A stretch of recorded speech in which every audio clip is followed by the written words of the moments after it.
નમસ્કાર વિદ્યાર્થી મિત્રો, 12th સાયન્સ બાયોલોજીમાં 8મું ચેપ્ટર એની અંદર આપણે છેલ્લે એલર્જી એના વિશે જોયું હતું. ત્યાર પછી આપણે આજે સ્વપ્રતિકારકતા એના વિશે સમજાવવાનું છે. સ્વપ્રતિકારકતા વિશે સમજૂતી આપો અથવા સમજાવો.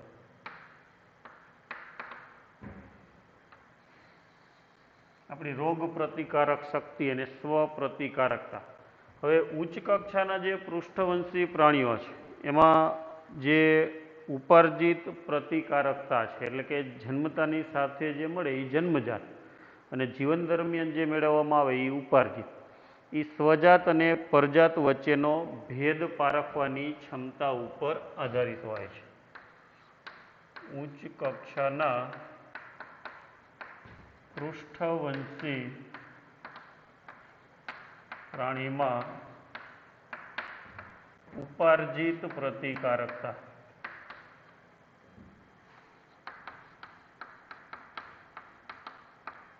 એ સ્વજાત અને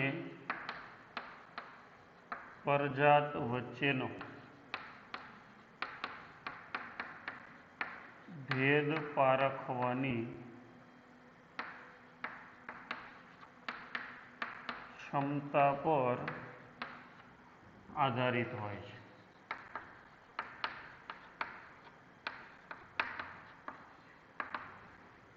જો ઉપાર્જિત પ્રતિકારકતા છે પૃષ્ઠવંશી પ્રાણીની અંદર, એ કયો ભેદ પારખી શકે તો કે સ્વજાત અને પરજાત. આપણે છેલ્લે અંગ પ્રત્યારોપણ અગાઉ જોયું હતું.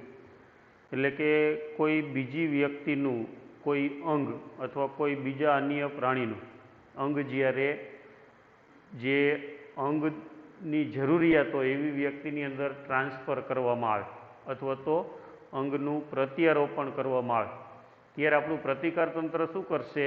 એ અંગનો વિરોધ કરે છે. કારણ કે એ અંગ છે એ કેમાં આવે?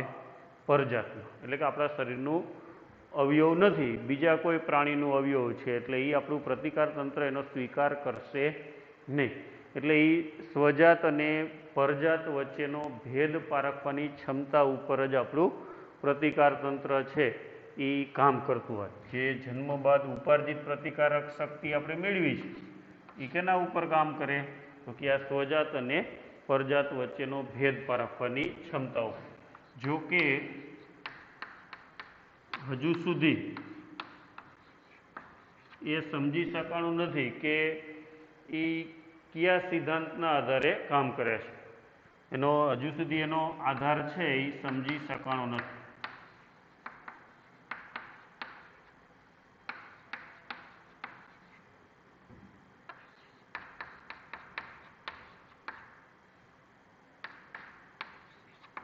એટલે આ પ્રતિકાર તંત્ર કઈ રીતે ભેદ પારખી શકે છે સ્વજાત અને પરજાત, એ બે વચ્ચેને કેવી રીતે અલગ કરી શકે, એ કયા આધારે એ નક્કી થાય છે, એ હજી આપણે સંપૂર્ણપણે જાણી શક્યા નથી.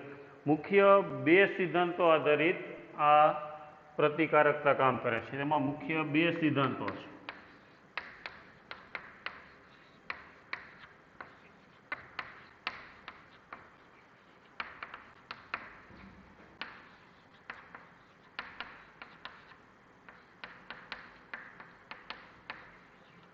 એક આપણે જોઈએ તો પરજાત અણુ અને પરજાત સજીવ વચ્ચેનો ભેદ પારખી શકે છે. ઉપાર્જિત પ્રતિકારકતા એ પરજાત અણુ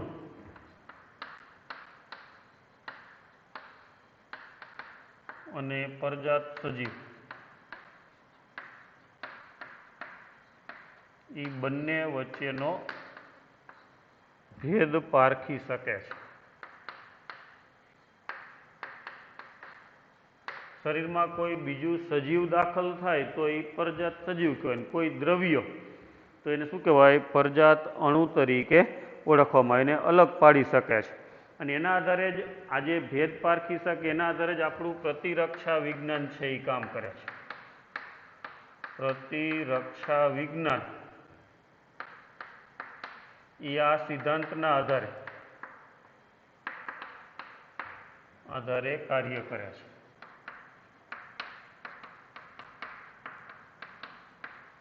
એટલે મુખ્ય બે વસ્તુ, એક કીધું આપણે સ્વજાત અને પરજાત વચ્ચેનો ભેદ પારખવો. સ્વજાત એટલે શરીર માટે જરૂરી સ્વીકાર્ય, અને પરજાત એટલે શરીર માટે બિન ઉપયોગી અથવા આપણા શરીરનું નથી એવું કોઈ દ્રવ્ય કે એવું કોઈ સજીવ, તો એને કેમાં લીધા?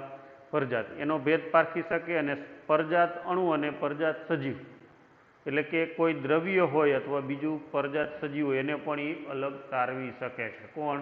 આપણું ઉપાર્જિત પ્રતિકારક શક્તિ, બરાબર. તો ઉપાર્જિત પ્રતિકારક તંત્ર, અને એના આધારે જ આપણું આ જે પ્રતિરક્ષા વિજ્ઞાન એટલે કે રોગ પ્રતિકારક શક્તિ આધારિત જે વિજ્ઞાન જે છે એ કયું કહેવાય? પ્રતિરક્ષા વિજ્ઞાન. એ પાસા ઉપર આધારિત હોય છે. હવે કેટલીક વાર એવું પણ જોવા મળે છે કે જનીનિક કે અન્ય કારણોસર, કેટલીક વાર જનીનિક કે અન્ય કારણોસર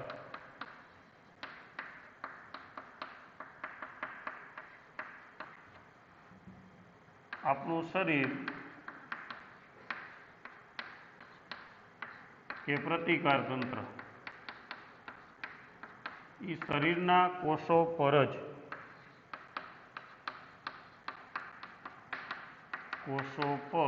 હુમલો કરી બેસે છે.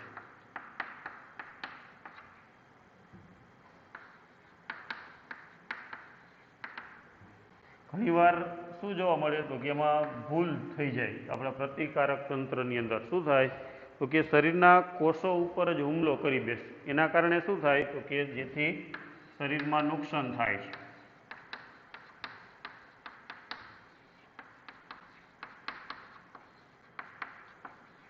અને ખામી સર્જાય છે.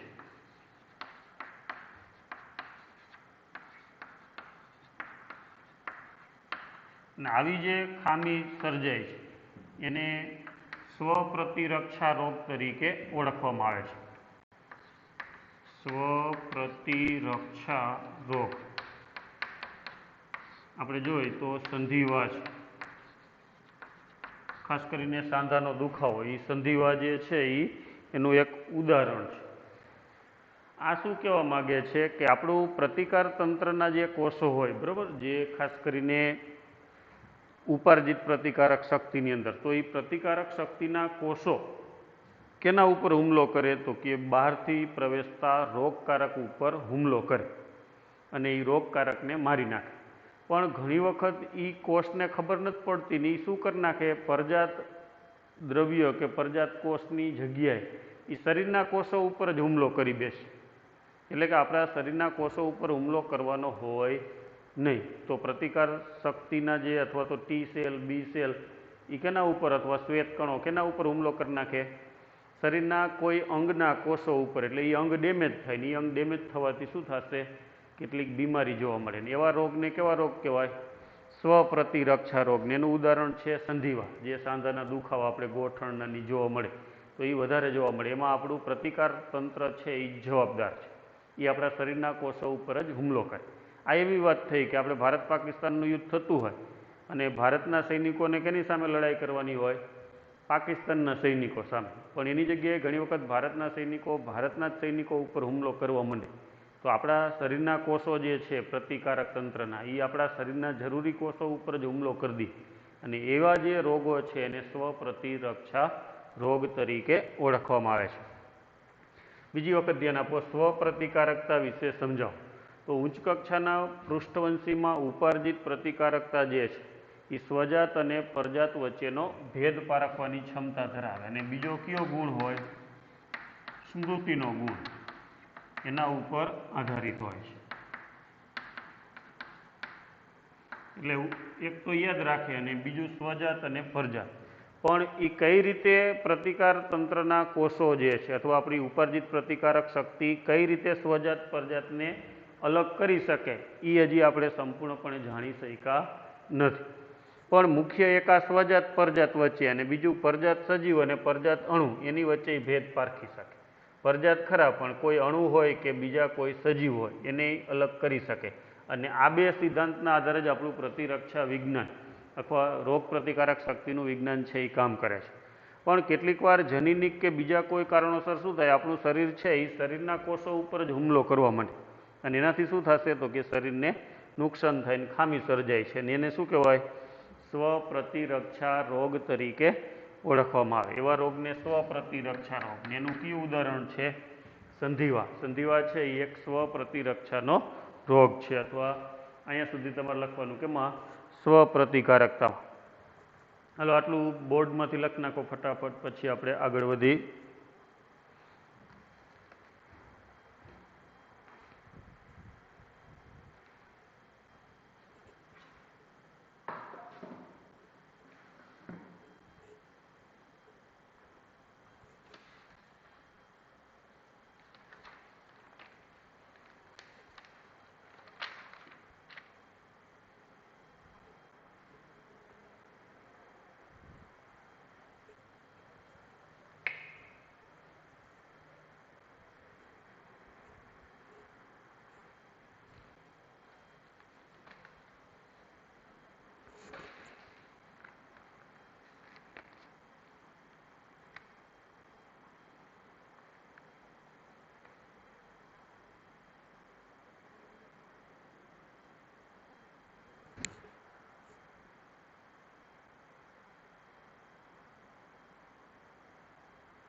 ચાલો લખાઈ ગયું સ્વપ્રતિકારકતા. પછી આપણે આગળ વધી.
પછી શરીરમાં રોગ પ્રતિકારક તંત્ર છે એના વિશે સમજાવો. શરીરમાં અથવા તો લસિકા અંગો વિશે માહિતી આપો.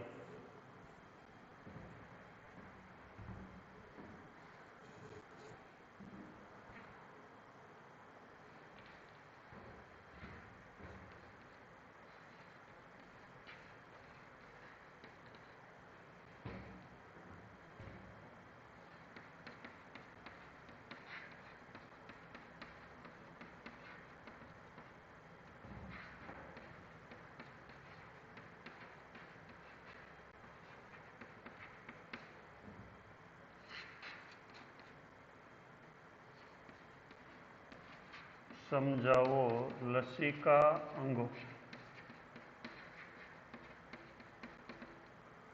લસિકા અંગો છે એની માહિતી આપવાની, અથવા લસિકા અંગો છે એ કેના માટે જવાબદાર છે? રોગ પ્રતિકારક તંત્ર ઉપર આધારિત છે.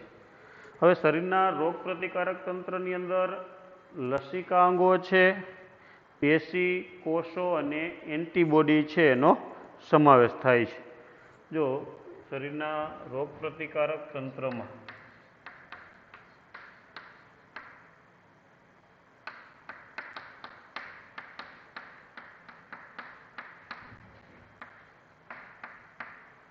કેનો સમાવેશ થાય તો કે લસિકા અંગો, પેશીઓ, કોષો અને એન્ટીબોડી, આટલા ભાગો છે એનો સમાવેશ થાય છે. આપણું જે રોગ પ્રતિકારક તંત્ર છે એની અંદર લસિકા અંગ, પેશી, કોષ અને એન્ટીબોડીમાં મુખ્ય છે લસિકા અંગો. પછી આપણું પ્રતિકાર તંત્ર છે એ વિશિષ્ટ છે. એ કઈ રીતે કામ કરે તો કે પેલા એન્ટીજનને ઓળખે, એ ઓળખા પછી એની સામે પ્રતિચાર આપે છે અને એને યાદ રાખે છે. જો આપણું પ્રતિકાર તંત્ર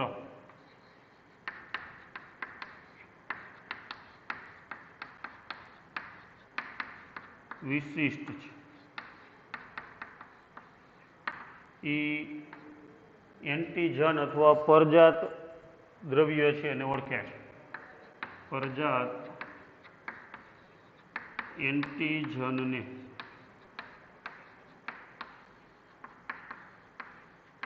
ઓળખે છે, પછી યાદ રાખે છે. આ પ્રતિચાર આપે એટલે પછી સામે લડાઈ કરે એને શું કહેવાય? પ્રતિચાર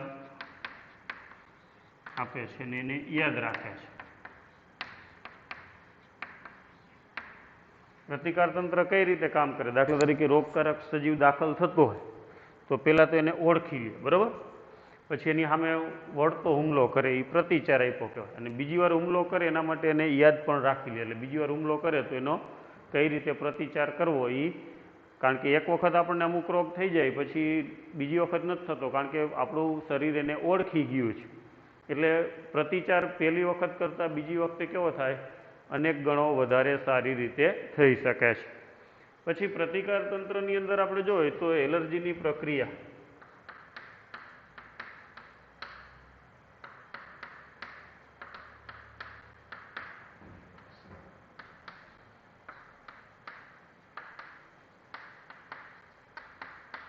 આપણે એલર્જી જે થાય કે રજકણો કે ધૂળ હોય એ બધું પણ પ્રતિકાર તંત્રની અંદર સ્વરોગ પ્રતિકારકતા, એલર્જીની પ્રક્રિયા, સ્વરોગ પ્રતિકારકતા અને અંગ પ્રત્યારોપણ, આ બધાની અંદર પણ આપણું પ્રતિકાર તંત્ર છે એ સંકળાયેલું છે. પ્રતિકાર તંત્રની અંદર આ બધાનો પણ સમાવેશ થાય છે અથવા સંકળાયેલા. એલર્જીની અંદર કોણ ભાગ લે તો કે આપણું પ્રતિકાર તંત્ર. પછી આપણા શરીરમાં પ્રતિકાર તંત્રની ખામીથી રોગ થાય એને શું કહેવાય? સ્વરોગ પ્રતિકારકતા. અને અંગ પ્રત્યારોપણમાં શું થાય તો કે પરજાત અંગ હોય એને શરીરમાં એ વ્યવસ્થિત સારી રીતે કામ કરવા દેતા નથી. તો આ બધાની અંદર પણ પ્રતિકાર તંત્ર છે એ સંકળાયેલું છે. હવે ત્યાર પછી આપણે જોઈએ લસિકા અંગો. લસિકા અંગો છે એ એવા અંગો છે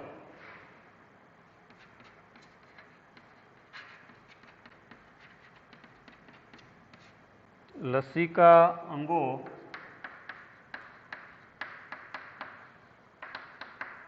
એવા અંગો છે કે જે લસિકા કણોનું નિર્માણ, પરિપક્વન અને પરિપક્વન અથવા વિભેદન એ ક્યાં થાય તો કે લસિકા કણો, લિમ્ફોસાઇટ, એનું નિર્માણ ક્યાં થાય? લસિકા અંગો. પછી પરિપક્વન એટલે કે પુખ્ત ક્યાં બને તો કે એ લસિકા અંગોની અંદર નિર્માણ થાય છે, પરિપક્વન. અને વિભેદીકરણ થાય છે કે જ્યાં લસિકા કણોનું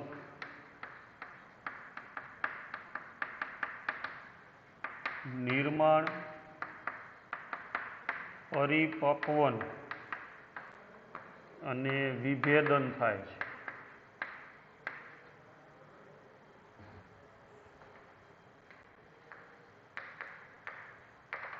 લસિકા અંગની અંદર શું થાય તો કે પેલા લસિકા કણો લિમ્ફોસાઇટ બને, પછી પુખ્ત થાય અને પછી અલગ અલગ કોષની અંદર એમાં વિભેદન.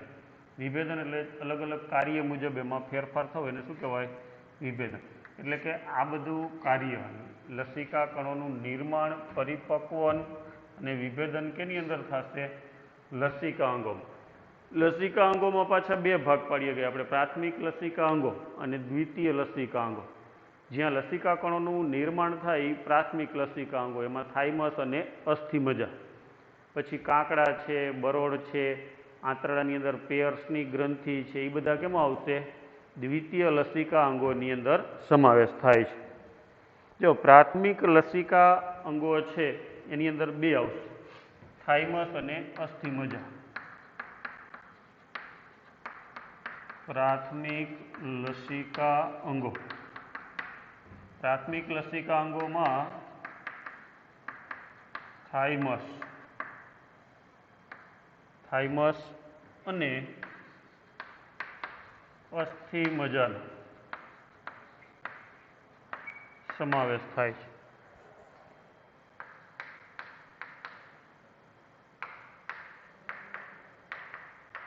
જ્યાં લસિકા કણોનું નિર્માણ થાય છે.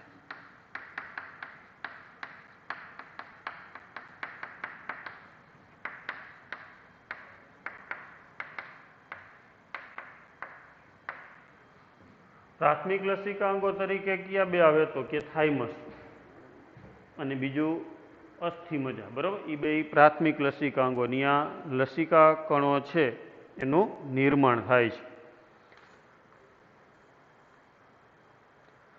અને પછી લસિકા કણો છે એ એન્ટીજન સંવેદી બને છે, નિર્માણ થાય છે અને એન્ટીજન સંવેદી બને છે.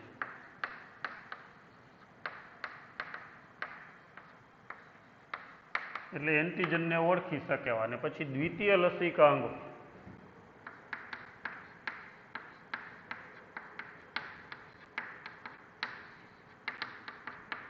દ્વિતીય લસિકા અંગોમાં આવશે કાંકડા આવશે, બરોળ આવશે, લસિકા ગાંઠ આવશે, નાના આંતરડામાં પેયર્સની ખંડિકા આવશે અને આંત્રપૂછ છે એનો સમાવેશ થાય છે.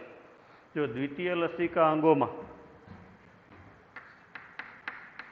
કાંકડા,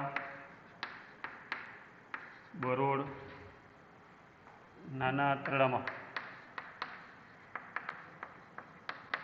પેયર્સ, વૈજ્ઞાનિકનું નામ પેયર્સની ખંડિકા,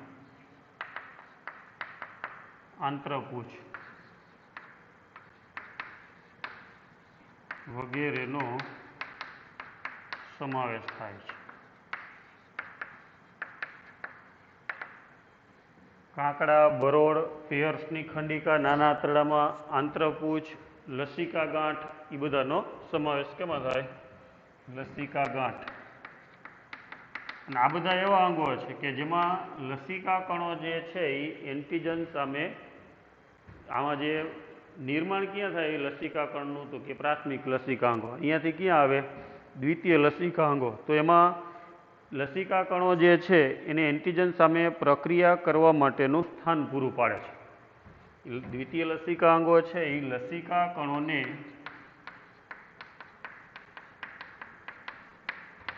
એન્ટીજન સામે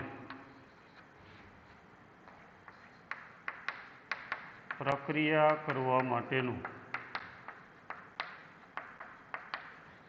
સ્થાન પૂરું પાડે છે.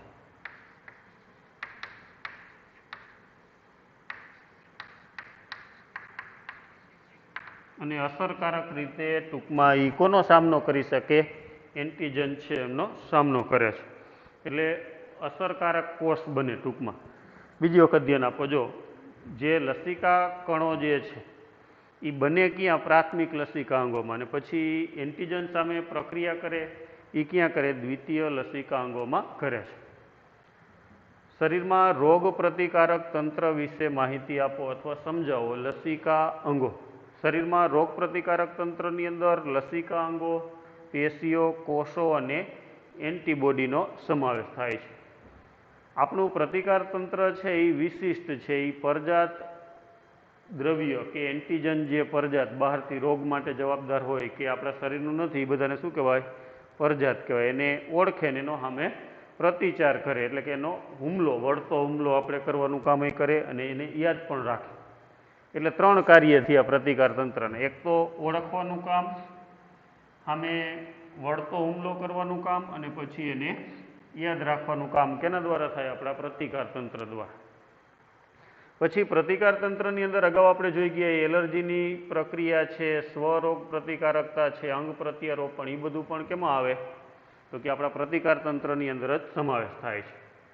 હવે પ્રતિકાર તંત્રની અંદર આપણે મુખ્ય કેના વિશે જોવાનું છે? લસિકા અંગો. લસિકા અંગો એવા અંગો છે કે જે લસિકા કણોનું એમાં નિર્માણ થાય, એ પરિપક્વ થાય અને અલગ અલગ કોષની અંદર વિભેદન પણ થાય છે. અને લસિકા અંગોના 2 ભાગ પાડ્યા આપણે. કયા કયા? પ્રાથમિક લસિકા અંગ અને દ્વિતીય લસિકા અંગ. પ્રાથમિકમાં કયા 2 આવશે? થાઇમસ અને અસ્થિમજ્જા, એ 2 પ્રાથમિક લસિકા અંગો. અહીંયા લસિકા કણોનું નિર્માણ થાય અને એન્ટીજન સામે કામ કરી શકે એવા પ્રકારે બનાવે છે. પછી દ્વિતીય લસિકા અંગોમાં કોણ કોણ આવશે? તો કે કાકડા, બરોડ, લસિકા ગાંઠ, નાના આંતરડામાં પેયર્સની ખંડિકા અને આંત્રપૂછ. એ એન્ટીજન દ્વિતીય લસિકા અંગો છે, એ લસિકા કણોનું નિર્માણ નથી કરતા, પણ એ એન્ટીજન સામે પ્રક્રિયા કરવા માટેનું સ્થાન પૂરું પાડે છે. એટલે કે જે લસિકા કોષો છે એને અસરકારક કોષો બનાવે છે.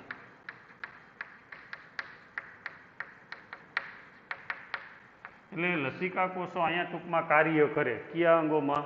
દ્વિતીય લસિકા અંગોમાં. ત્યાર પછી આપણે થાઇમસ ને અસ્થિમજ્જા એના વિશે વિગતવાર જોવાનું. પેલા આટલું લખ નાખો બોર્ડમાંથી.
લસિકા અંગોમાં આપણે 2 ભાગ પાડ્યા, પ્રાથમિક અને દ્વિતીયક લસિકા અંગો. પ્રાથમિક લસિકા અંગોમાં 2 આજ આવશે. કયા કયા? થાઇમસ અને અસ્થિમજ્જા. આ 2 લસિકા અંગોનું કાર્ય શું? તો કે લસિકા કણોનું નિર્માણ કરવા. અને એ લસિકા કણ પછી એન્ટીજન સામે પ્રક્રિયા ક્યાં કરે? એટલે ટૂંકમાં અહીંયા બનાવવાનું કામ થાય. જે આપણા હથિયાર છે, હથિયાર એટલે ક્યાં? લિમ્ફોસાઇટ લસિકા કણ. અને એ પછી હથિયારને લડાવવાનું કામ ક્યાં થાય? દ્વિતીય લસિકા અંગો. કેની સામે લડાવવાના? તો કે એન્ટીજન સામે. બરાબર? એટલે આ બધા જે પ્રાથમિક ને દ્વિતીય લસિકા અંગો જે છે એ આપણા પ્રતિકાર તંત્રની અંદર ખૂબ જ મહત્ત્વના ગણાવી શકાય. કારણ કે અહીંયા એન્ટીજન એટલે આપણા શસ્ત્રો છે એ લસિકા કણો, લિમ્ફોસાઇટ, એન્ટીજન સામે લડવા માટે જે લસિકા કણ છે, ટી સેલ ને બી સેલ, એનું નિર્માણ ક્યાં થાય? પ્રાથમિક લસિકા અંગો. અને એ ટી સેલ ને બી સેલ લડાઈ ક્યાં કરશે?